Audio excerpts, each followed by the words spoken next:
Hi, Courtney. Good morning. Good evening. Sorry, I did it again. Good morning to you. How are you? I am awake. Good. I'm awake and really excited to talk to you. How are you? How's been your day? My day has been really good. It's been pretty relaxing. It's a public holiday here, and my kids have had the day off, and we had lunch with their grandma. And yeah, it's been a really relaxed day today, actually, for once. Lovely. Oh, lovely. How many children do you I have have? two. Yeah, I have two. Okay. Mhm. Okay. That's, I don't want to say, like, that's not too crazy. I can't comment on that. I think, and it depends, like all children's personalities are really different too. So like you could Yeah. have craziness out of two kids, you could have craziness out of one kid, you could have mellow, a mellow household with four kids, although I'm not really sure that's possible, but you could. I don't know. Everybody's different. You might, yeah. Who Yep. knows? Yeah, I can't, but I'll trust your judgment on that one. My kids are pretty good, thankfully. I had a look at your work in preparation for this, which is stunning. It's Oh, so thank you. so beautiful, honestly, from the heart. Like it's just so touching, so moving, visually so gorgeous. Yeah, it's like proper like cinematography. I Oh, absolutely love it. thank you. Absolutely love it. And for people who are listening and don't know who you are and what you do, can you give us a little introduction? Where you Mhm. live? What have you done before you did Yeah. photos and films? And how did Mm. you come to do what you do now? Oh, wow. I live in Sydney, Australia. I live in sort of like the outer bits of that, about an hour and a bit more from the city. Um, and I make films and photos for families. That's the crux of my business. Mm.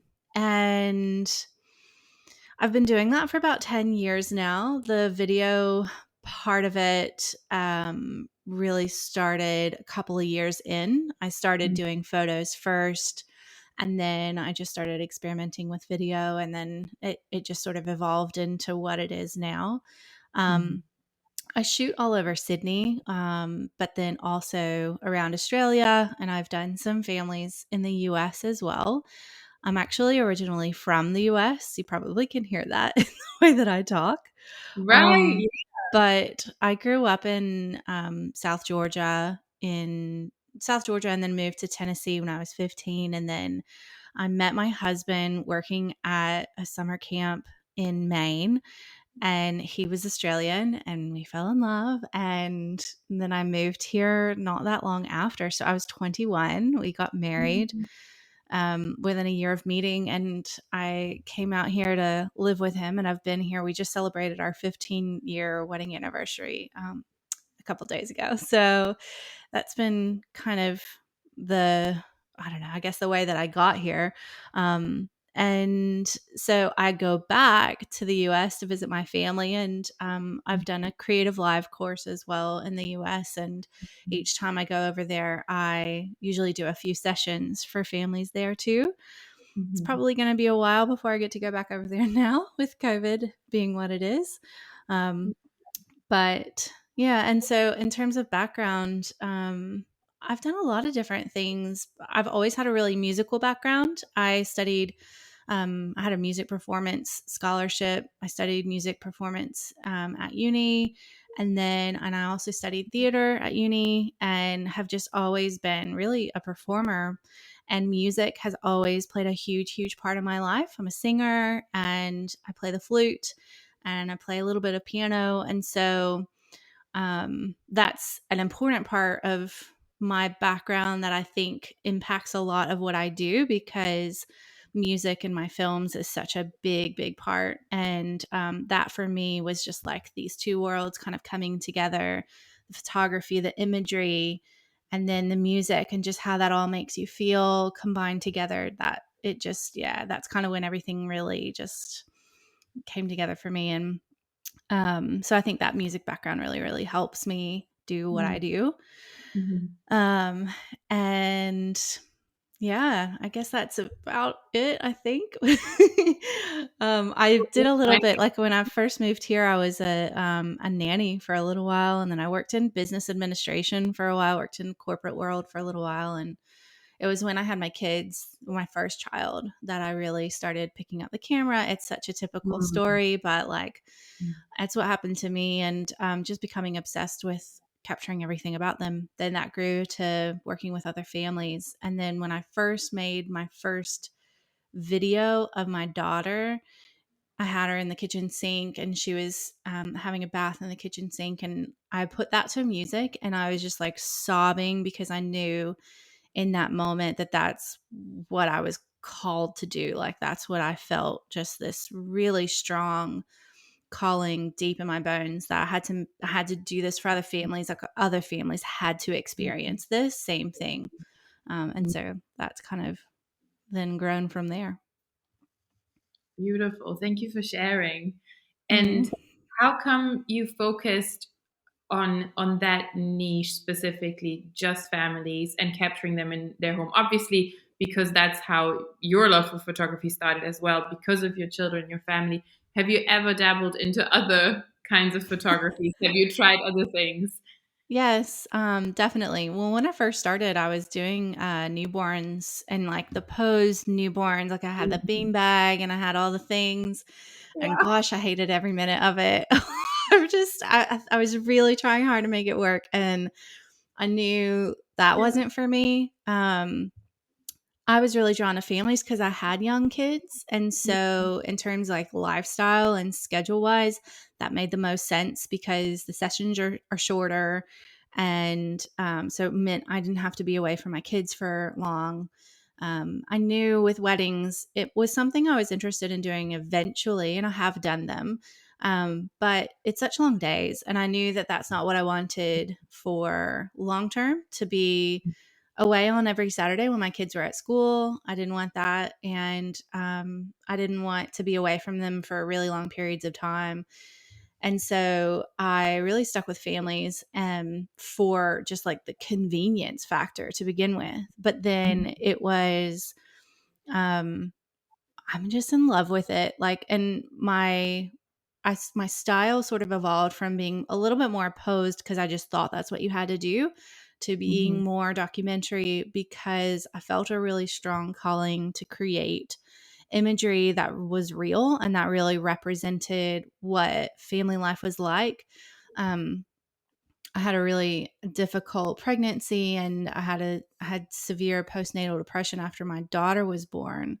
And I Mhm. personally felt like having images of them and happy times and like being able to find good stuff out of what felt like just really dark, heavy days for me was what pulled me through that. And I wanted to do that for other people. And so I wanted people to see that, like, real life, there's just so much good in it, even if it feels really hard. There's so much Mhm. love in it and there's so much beauty in it. And it's just worth capturing. And I think then when people see that afterwards, they're sort of blown away by how much I do see of that good and beauty out of what seems just mundane and hard Mhm. and normal, you know? 100% agree. I mean, I am blown away by it, and those are not even my photos. Those are not my kids. When I look at your photos and your videos, like it, guys. Honestly, if you are listening to this, go look at Courtney's. It will make you want to have children, just just to have a session like that and to have memories like that. You make it look so everything you just said. Yes, Mm, there's so much beauty in the mundane and in the everyday. mm, Um, mhm, mhm. versus thinking, oh, we have to smile and look into the camera for like a good Yeah. family photo. It's Yeah. just absolutely stunning. And you just said that those sessions are obviously shorter than, like, for example, a wedding day and stuff, Yeah. um, which is surprising. Not surprising to me. Of course, you wouldn't be at a family shoot for like 12 hours, but looking at some of the stories, it looks like you're with them for like a whole day. Like, you know, you're there for dinner and like and for Yeah. playing, that deceiving? Is that just a couple of hours? Oh, it depends. It depends on which one you're looking at because there are a couple of sessions that I've done that are on my website, which were actual full days where I was with them for the Yeah. full day. But yes, it still can look that way, even if I'm only with them for 3 hours, because there's just so much that happens within the 3 hours, especially just with how comfortable people are generally during their session with me. And a lot of work, a lot of prep work goes into that just to build that sort of comfort level and willingness to be vulnerable and all of that. Mhm, That just kind of mhm, allows them to not sort of sit there and be like, okay, what do we do now? Okay, what do we mhm, do now? So, mhm, they really mhm. do. Um, After about 10, 15 minutes of me being there, they start to just get really comfortable and there's so much that happens within a 3 hour time Yeah, span, even yeah. 2 hours sometimes. You'd be surprised how much you really do Mhm, capture in that. So, mhm, mhm. mm. Yeah, I mean, you can tell from the images. And how do you prepare your clients for a shoot like that? Do you meet them before? Do you meet the children before? Um, or like, how does that work? Yeah, not usually. The children, definitely the parent. And these days, what I'm doing is getting on a Zoom call with new clients. And because I just really want to see their face and talk to them. And people are so used to Zoom now that that's a huge benefit. Before COVID happened, and it wasn't as common to just be on a video chat with people, Mm, it was always phone calls, and that worked just as well. yeah. But I spend quite a bit of time, probably in the month leading up to their session, doing at least one Zoom call with them, like one video call. And then there's a questionnaire that I send out. Usually the questionnaire comes out first. They'll send Mm, me back the answers and then we'll have a conversation. And the questionnaire is really designed to get to know them on a much deeper level than just what are your kids' names and what do they like to do. mm, Like one of mm, my questions is, um, what's have there been any difficult times that have brought you to where you are at now? Like, have you been through anything that's hard? Have you been like, what's led you to this stage in your life, meeting your partner, things like that? Just digging in a little bit deeper. Not that mm, those things are going to play front and center in the film or anything, but just mm, for me to kind of get to know them through their answers, I start to gauge what's really important to them. And that then becomes the lens by which I film and photograph their life. mm, So, just by really getting to know them on a deeper level than just surface level, helps me create more meaningful images for them, if that makes sense. Um, so and all it really takes is a questionnaire and at least one phone call, maybe a couple. mm, And mm, then, we usually are going back and forth about like clothing stuff as well between them and the session. mm, Um, and mm, also, I'm lucky. So many of my clients are return clients. So I'd say at least mm. 50% of my work is people who come back to me year after year. So um, I already know them very well. Yeah, that is beautiful. And Yeah. they that they put also so much value on those memories, to have them. Mhm. That's so amazing. Um, Mhm. so for people listening who want to do what you do, um, obviously not like exactly what you do, but like want to add films and Yeah. videography to their existing photography business, Yep. um, what would you tell them to like things to keep in mind, things that are important, like Mm. how is doing a film shoot different than doing a photo shoot, and how to Mhm. like slowly or maybe quickly, I don't know, get into Yeah. that, and start offering that. So, good. That's a really good question. You can kind of either, lots of people just jump in, and that's totally fine to do. Yeah. I would say that if you're wanting to do it, there's heaps of information out there that's free. Like there's so much YouTube content that you can search up, that gives you information on how to switch over your camera. One thing that I think people forget that they have access to is their camera manual, and their camera manual actually tells them how to switch over to video, how to record in different frame rates and things like that. So that's worthwhile just checking out, because your camera really has like it's got a manual you can use. And if you've lost it, you can search it and it's going to be online and you'll be able to find a PDF. Okay, so there's that. As far as the technical side of things, you can get so wrapped up in the technicalities of, what frame rate you should be shooting in and what your shutter speed should be, and all the different camera settings. And that can be confusing. It can be overwhelming. And that's where, going to like some dedicated learning platform can be really helpful. I've got the FilmingLife Academy, which I teach photographers how to shoot video. And so in there, we give like a full rundown of everything that you need to know. But even if all you figure out is what frame rate you should be shooting at and how to get slow motion, if slow motion is something that you want to do, these are things that you can Google and you can just find out, and then go into your session. And if you are wanting to just play around with the idea, first do a Google, figure out what frame rate you want to be shooting at based on your location. So if you're in America, then you probably, if you want slow motion, for example, you might shoot at 60 frames per second, 1080p, and then just go into your session and give yourself a little bit of time after. That's what I always say. If you're doing a photography session and you want to start experimenting with video, say to your clients, just be like, hey, I'm trying out this new thing. I'm really interested in doing it. It would add a little bit of time to your session. Would that be okay with you? I can't promise you anything from it, but it's something I've been wanting to try for a little while. Would you be up for that? And so then, of course, they're probably going to say yes. So then add on like half an hour to the session time and get all the photos that you need to start with. And then that last half hour of your shoot, just shoot video and play around with that and shoot video the way that you would photos to start with anyway. It's not hugely different. Composition, still very same, very, very same. Sometimes movements, my biggest tip for that, there's a lot of ways that you can approach movement, camera movement.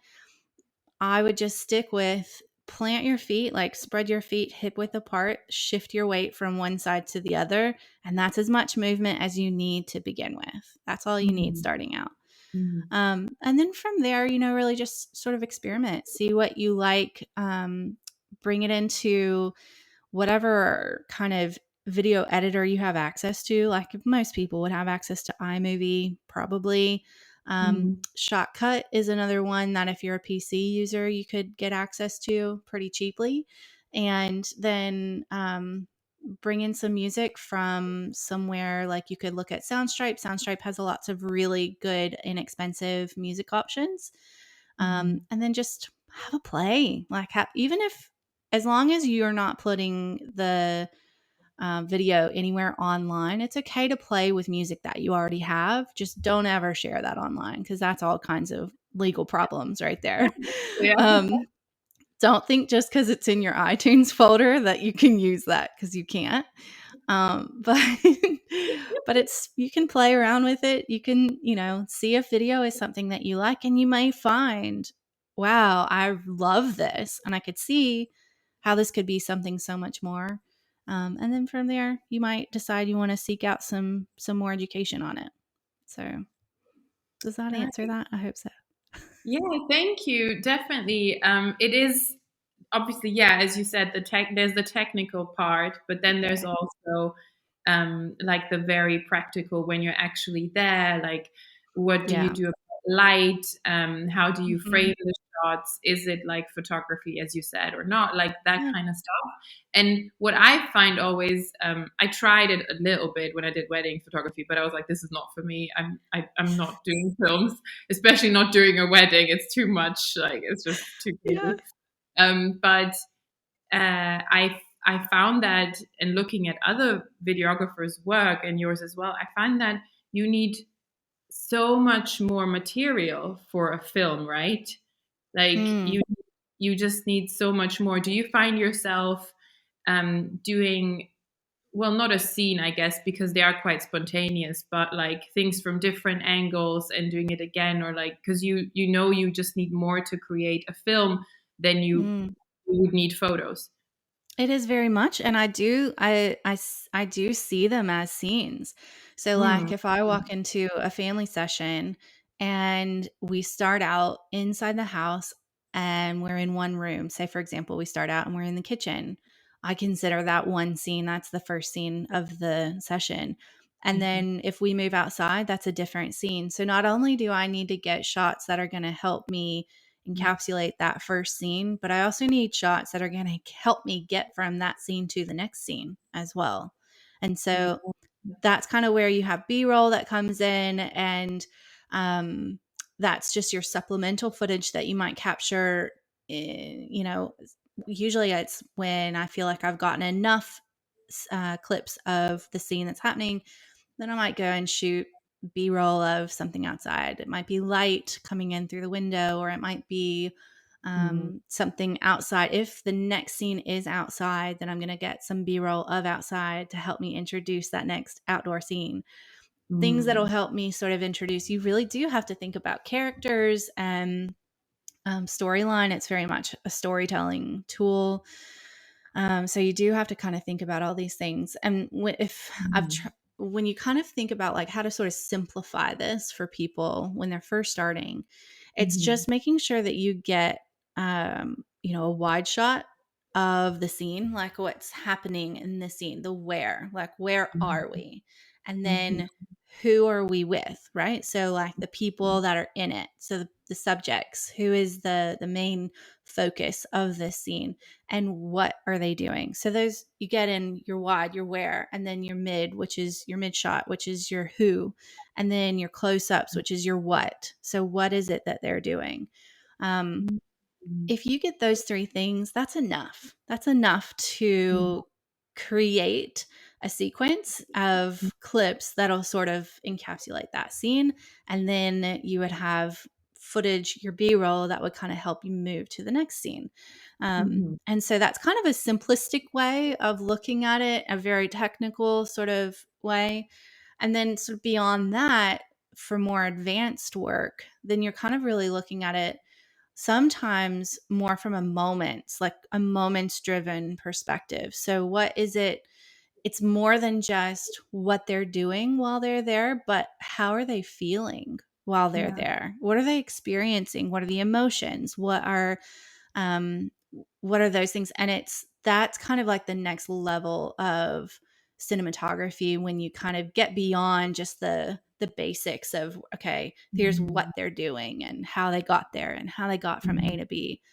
A lot of mhm, my work is more focused on that emotional, like, how do they feel when they're in this moment? And sometimes it's really non-literal, it's a little bit more abstract, a little bit less of that, but you still have that foundation mhm, of, we're in this space and this is where we are. So you kind of know that, but you're feeling more what they're feeling in the moment and how they're mhm, experiencing that. So mhm, mhm. there's Wow. different levels. Yeah, it's one of those things that evolves and grows as you grow as a filmmaker when you start. Yeah. Yeah, I bet. And that Mm. brings up the question for me. Do you have like is it called storyboard? I don't know if that's the word, but like Uh-huh. before you start, do you actually like write down or sketch down like a Mm. story, or obviously yes, you talk to the parents before, but do you decide beforehand what you're going to do, what they're going to do, and therefore what you're going to film, and you have Mm. like scenes in your head, or do you arrive at location and it's just spontaneous, let's see what happens?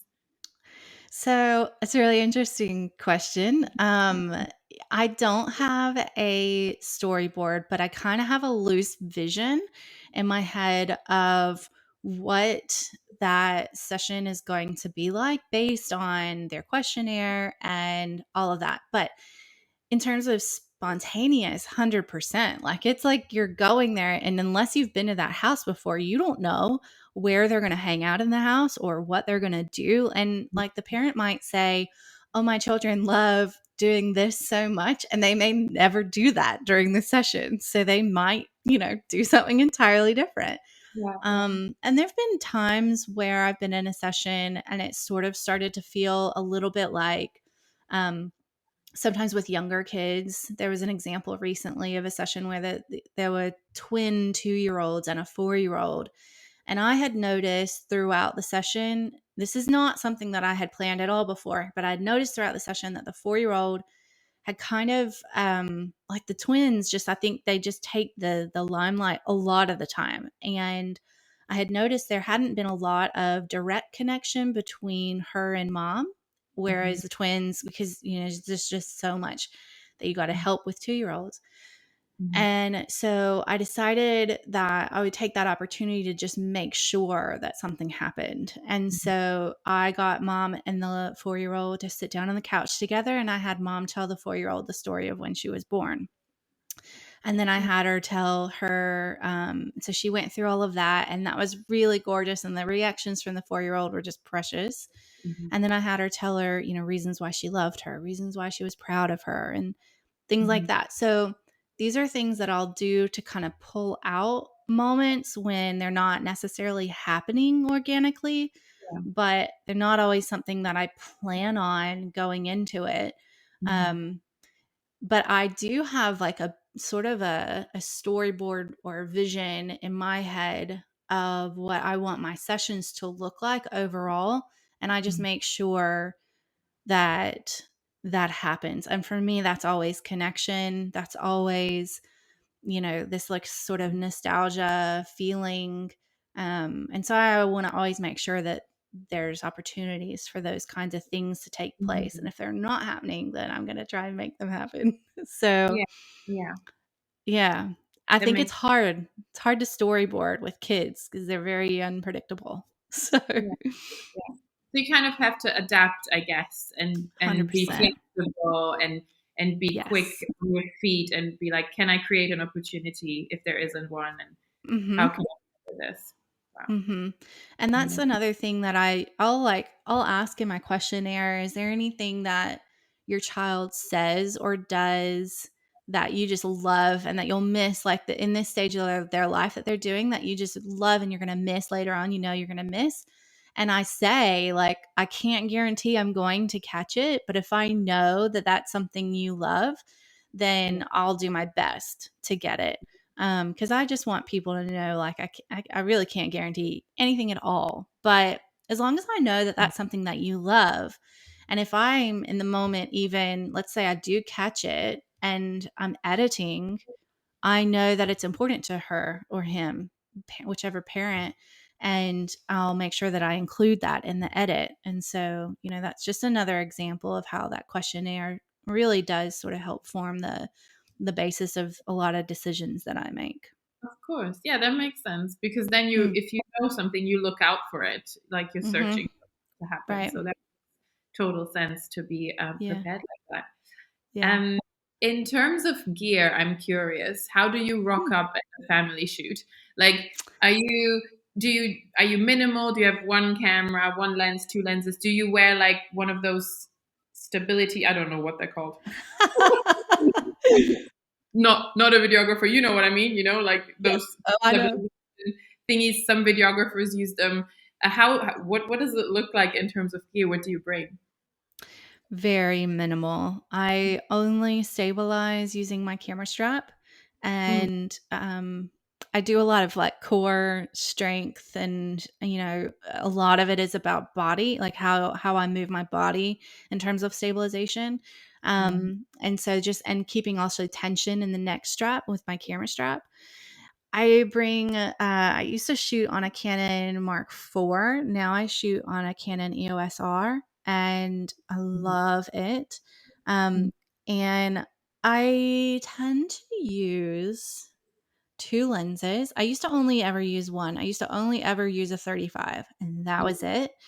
Um, these days, I really love getting in closer. And I find that the longer my focal length, the more I can get in closer without people being like, well, why are you in my face?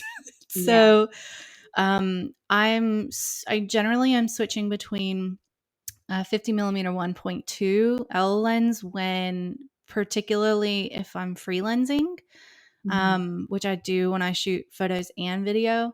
And then, but it's really slow for photos. It's like a really slow lens for photos. So I like it for manually focusing video, not as much for, fast movement. And for that, then I have a 28-70 f2 lens, which I absolutely love for everything. It's a gorgeous lens, and it does the job. I know I could shoot an entire session on that and be very happy. So, but I keep it very, very minimal, because if I rocked up with like a cage around me, or a cage even around my camera, those kids would be like obsessed with my camera the whole time. It's hard enough with my microphone because it's this big fluffy ball that sits on top of my camera, and they Right. always want to touch it. And they're like, "What is that?" I'm like, "That's the microphone to pick up your voices." And then they You get do over it. voices. You do add voices as well. So you Yeah. record not just music on the video.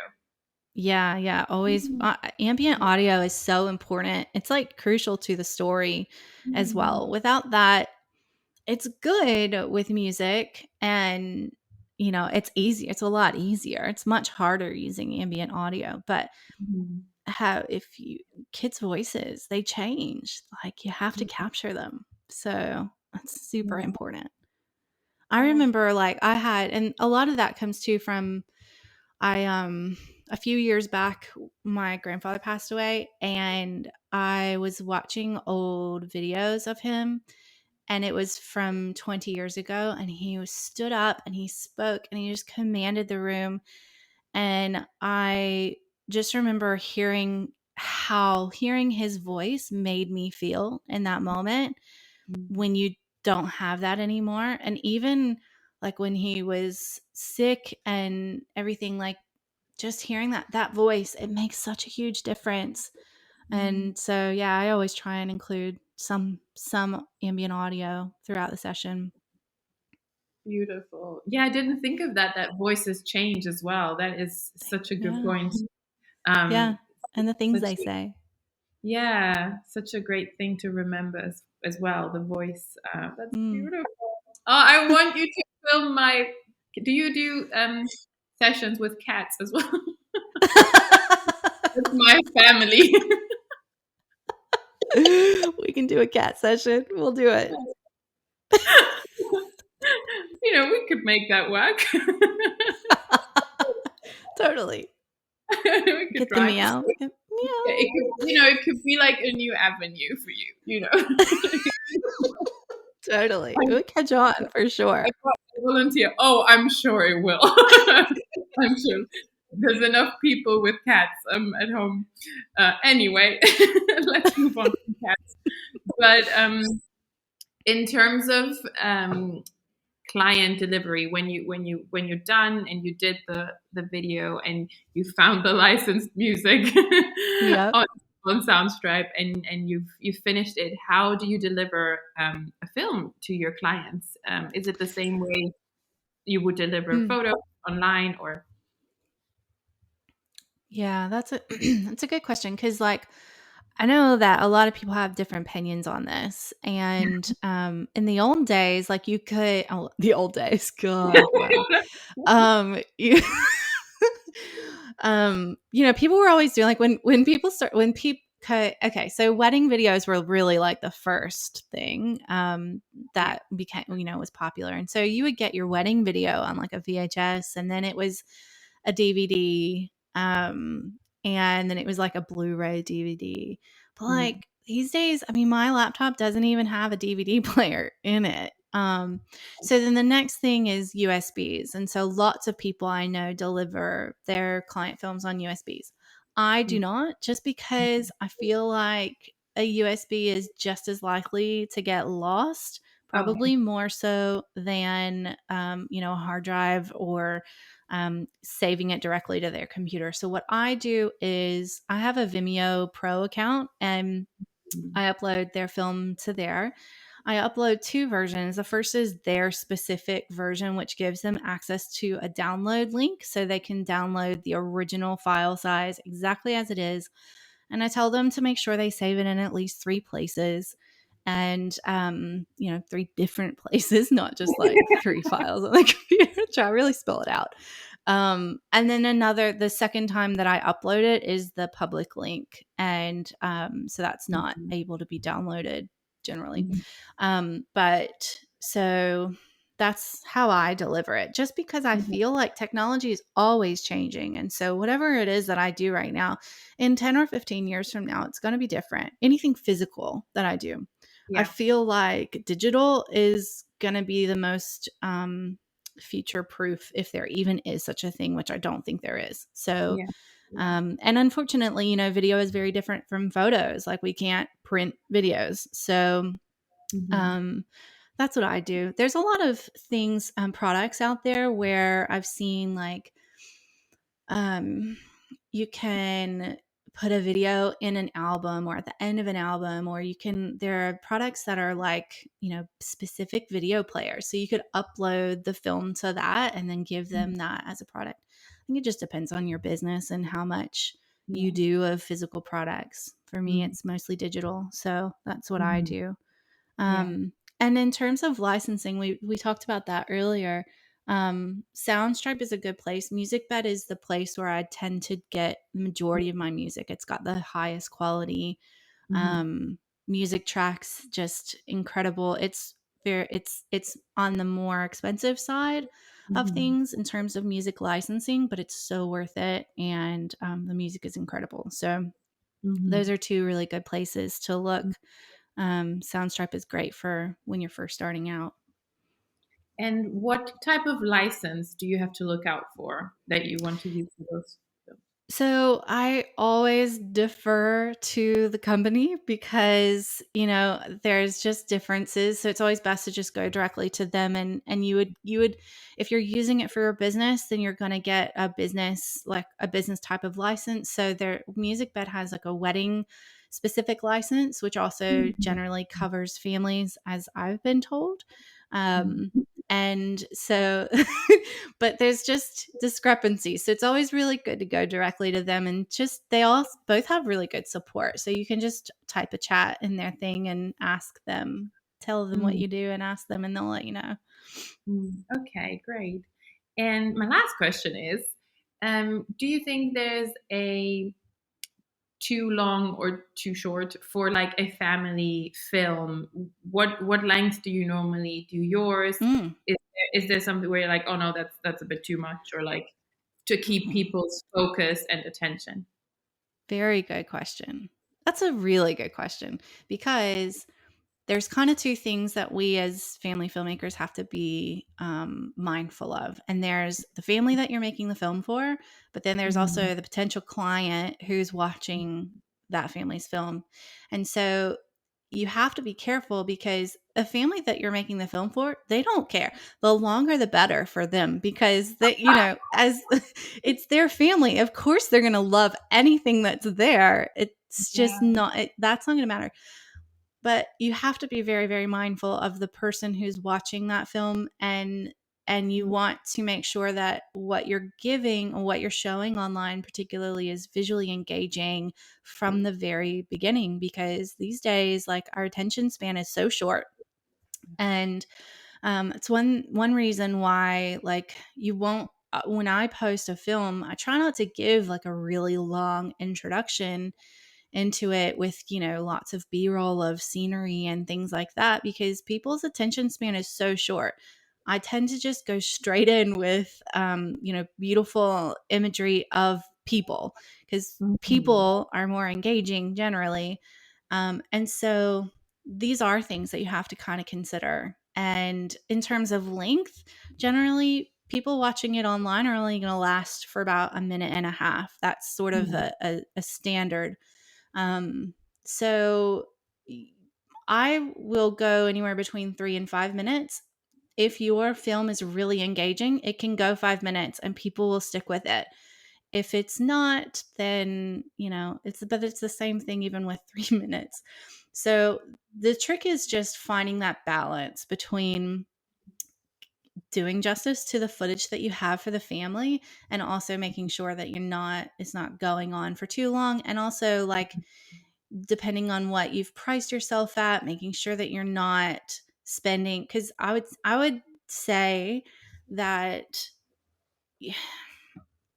the difference between an edit of a 3-minute film versus an edit of a 5-minute film, depending on the circumstances involved, it can take you an extra 5-6 hours to edit a 5-minute film over a 3-minute film. So you got to kind of ask yourself, is it worth that extra time to put into it? And a lot of times too, it comes down to the song. So if I've found a 5-minute song that I'm like, oh my God, that's the one. That is the song for this family. I can't imagine doing it to anything else. Then I'm probably going to suck it up and do those extra hours because I know the song is so good and it's going to be worth it. But I will try and find a shorter song if I can, because I know that, money wise, it's more profitable for me if I'm not spending that long on the edit. So, there's a lot of factors involved. And I think starting out for anyone who's new to filmmaking, 3 minutes, definitely. I think as you kind of grow and get more advanced and really know what you're doing, I think 5 minutes is fine. It just really depends. Yeah, Yeah. really depends on a lot of situations. That was a good question, though. I only ask good questions. That's why I'm doing this. And you have such great answers. Thank you so much, Courtney. My I'm pleasure. so in awe. I'm so in awe of videographers, filmmakers in general, because it's so much work and it's so much talent to create it in a way that engages and that captivates. And I'm so in awe of your work specifically, because Oh, that's exactly what you do. Like, I'm gonna get in touch thank about you. those cat videos. I love it. Just beautiful. Thank you so much for sharing your knowledge Thank and you. everything you do with us. I really, Well, really appreciate I love you guys so much. I don't know if like people know, but Square Muse did my custom website, and like incredible, like absolutely incredible work. I could not have asked for anything more. It was amazing. You guys were amazing to work with. I loved every minute of it, and I still love it. I still love it. And we it. also use for FilmingLife Academy, we use a template from Square Muse as well. So, and that also is incredible. So, yeah, I'm a big fan of you guys too, and so honored and Great. thrilled that you have me on. Oh, perfect match. We love to hear that. Thank you so, so, so much. We'll put all your info in the show notes of the podcast, guys. If you are interested in doing what Courtney does, you can learn from her, right? In your Yes. academy. So Yes. that's wonderful. Get on it. You've heard how much she knows, and please have a look how well she does it. It's incredible. Thank you. Great. Well, enjoy your evening and your dinner, and I hope you have a relaxed weekend. Thank you. You too. Thank you so much. Bye. Thanks. Bye.